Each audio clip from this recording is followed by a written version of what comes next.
ഈ വർഷം പൊതുവേ ഉണ്ടല്ലോ സ്നോ നല്ല കുറവായിരുന്നു കേട്ടോ. അപ്പം ഈ വർഷമാണെങ്കിലും സ്നോ വന്നത് നല്ല ലേറ്റ് ആയിട്ടാണ്. അപ്പം ഇന്ന് വന്ന സ്നോ ആണെങ്കിലും സ്നോയും മഴയും കൂടെ മിക്സ് ആയിട്ടാണ് വന്നത്. നല്ല തണുപ്പുണ്ടായിരുന്നു പുറത്ത്. അപ്പം ഇന്ന് ഞാൻ എൻ്റെ ഒരു ഡയറി, നമ്മൾ ഹോസ്പിറ്റൽ പ്രാക്ടീസ് ചെയ്ത് ഡയറി കൊടുക്കാൻ വേണ്ടി ഒരു മാമിൻ്റെ വീട്ടിൽ പോവാണേ. അപ്പം ഇവിടെ ഡോമി വരാനാണ് പറഞ്ഞത്. ഡോമി എന്ന് പറഞ്ഞാൽ വീടാണേ. അപ്പം നല്ല തണുപ്പും ഉണ്ടായിരുന്നു. ഇപ്പം നമ്മൾ ടാക്സിയിലാണ് പോകുന്നത്. നല്ല തണുപ്പുണ്ടായിരുന്നു. ഒരു ചെറുതായിട്ട് ഇങ്ങനെ സ്നോ കുറച്ചായിട്ട് പെയ്യുന്നുണ്ടായിരുന്നു, തുള്ളിയായിട്ട്. പിന്നെ മാമിനെ കണ്ടുപിടിച്ചു. നമുക്കൊന്ന് ചെറുതായിട്ട് വഴി തെറ്റിപ്പോയായിരുന്നു കേട്ടോ. അപ്പം മാം പുറത്തിറങ്ങി വന്ന് നമ്മളതൊക്കെ കൊടുത്തു.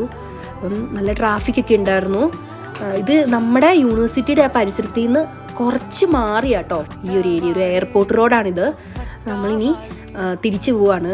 നല്ല സ്നോ ഉണ്ടായിരുന്നു കേട്ടോ. എന്ന് വെച്ചാൽ പക്ഷേ സ്നോ പൊതുവേ കുറവാണ്. ഒരു മഴയും സ്നോയും കൂടി